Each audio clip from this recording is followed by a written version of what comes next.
Salut les artistes et bienvenue dans cette vidéo consacrée toujours au son et aux équipements musicaux. On va commencer par la partie du son parce que c'est la partie qui est la plus complexe et aussi la partie la plus intéressante à mon sens. Ce qui pose la question par rapport à un studio d'enregistrement professionnel et par rapport à un home studio. J'ai déjà fait une vidéo de ce genre sur ma chaîne YouTube, si vous pouvez aller la consulter. Peut-être qu'elle n'est pas très complète parce que justement le son c'est un domaine qui est très complexe et ça ne peut pas se faire en une seule vidéo. Aujourd'hui je vais vous expliquer quelles sont les bases qu'il faut avoir pour faire un très bon enregistrement. Si vous êtes chez vous, si vous avez une chambre, c'est-à-dire une chambre qui est déjà un peu meublée, c'est un petit peu sympa. Alors ce qu'il va vous falloir pour faire un enregistrement, c'est d'avoir déjà un ordinateur qui est le cœur dans le studio, parce que l'ordinateur, c'est avec lui qu'on va installer un logiciel multipiste pour pouvoir enregistrer. Mais il n'y a pas que, l'ordinateur c'est le cœur du studio, vous allez avoir un petit bureau sympa, et vous allez vous procurer des moniteurs, c'est-à-dire des haut-parleurs avec lesquels vous allez entendre ce que vous enregistrez. Il y a aussi le choix de faire une carte son, d'avoir une carte son avec plusieurs entrées, minimum avec 4 entrées pour pouvoir entrer les instruments, le micro avec lequel vous allez enregistrer justement votre musique et le chant. Ensuite revient si vous voulez plus complexifier votre home studio, parce que là nous sommes à la maison, on parle de home studio, on ne parle pas d'instrument d'enregistrement professionnel parce que là il faut traiter, il faut avoir un plus grand local, il faut avoir beaucoup plus d'équipements que ceux qu'on a dans le home studio. Par contre, les bases qu'il faut avoir, c'est déjà d'avoir un bon ordinateur avec un bon processeur, que ce soit un ordinateur portable, que ce soit un Mac ou que ce soit un ordinateur standard, mais que le processeur soit au moins à 3 GHz pour la vitesse du traitement du son. Avoir une très bonne carte son avec une latence qui est la plus petite possible. Je ne vais pas vous dire le choix, mais il existe Roland, il existe M-Audio, il existe Presonus, il existe plein de marques que vous pouvez trouver sur le marché. Il y a Yamaha aussi qui font aussi des très bonnes cartes son. C'est un petit peu à vous de regarder le choix en fonction de votre budget. Évidemment, les cartes son, ce sont des cartes avec plusieurs entrées. Donc, vous pouvez avoir une entrée jusqu'à 4 entrées, 8, 16, 32. Tout dépend de votre projet, comment vous allez réaliser votre musique. Mais en tout cas, il existe plusieurs cartes avec plusieurs aussi sorties.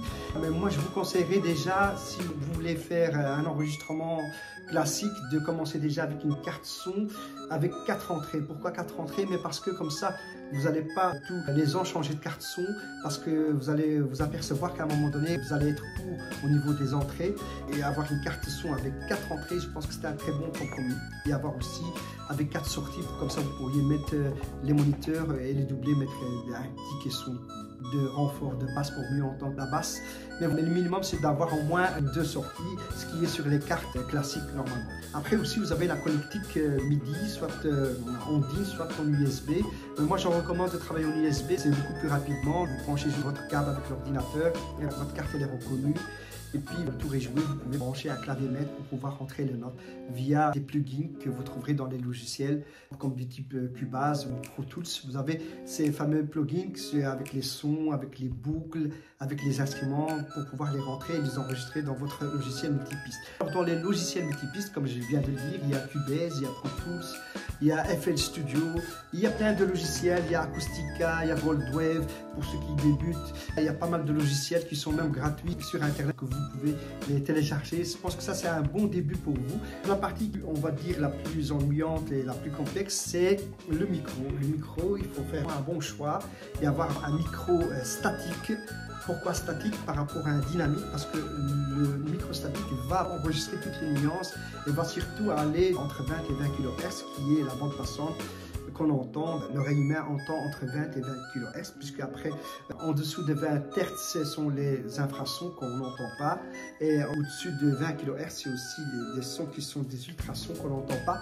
Cette bande passante, elle est située entre 20 et 20 kHz. Et vous verrez que c'est très important d'avoir une carte son qui permet de faire un très bon échantillonnage aussi, parce que le minimum c'est de prendre au moins 48 kHz. Et comme je vous ai dit, de prendre suffisamment d'entrées, minimum 4 entrées, je pense que c'est suffisant. Avec 4 sorties, c'est bien, mais si vous avez 2 sorties, c'est bien aussi pour pouvoir mettre 2 moniteurs qui vont simuler un petit peu vos oreilles. Comme ça, vous allez entendre sous forme de triangle le son et faire un très bon enregistrement correct. C'est un petit peu la base si vous voulez avoir un petit studio chez vous pour faire des enregistrements, on va dire amateurs et semi-professionnels, puisque le studio d'enregistrement va vous permettre aussi de bien mixer, de masteriser, mais ça ce sont des studios qui sont spécialisés. Ça, c'est la phase après l'enregistrement, c'est de pouvoir mixer, après masteriser votre projet, votre chanson, votre single. Ça passe par plusieurs phases, mais si vous faites déjà un très bon enregistrement chez vous, je pense que ça, c'est déjà quelque chose de bien acquis et que vous pourriez par la suite vous habituer à apprendre à mixer, à faire des formations sur le mixage pour pouvoir exploiter au mieux votre musique et surtout pouvoir qu'elle soit une musique de qualité et pouvoir la diffuser sur les plateformes comme font les musiciens professionnels. J'arrive à la fin de cette vidéo.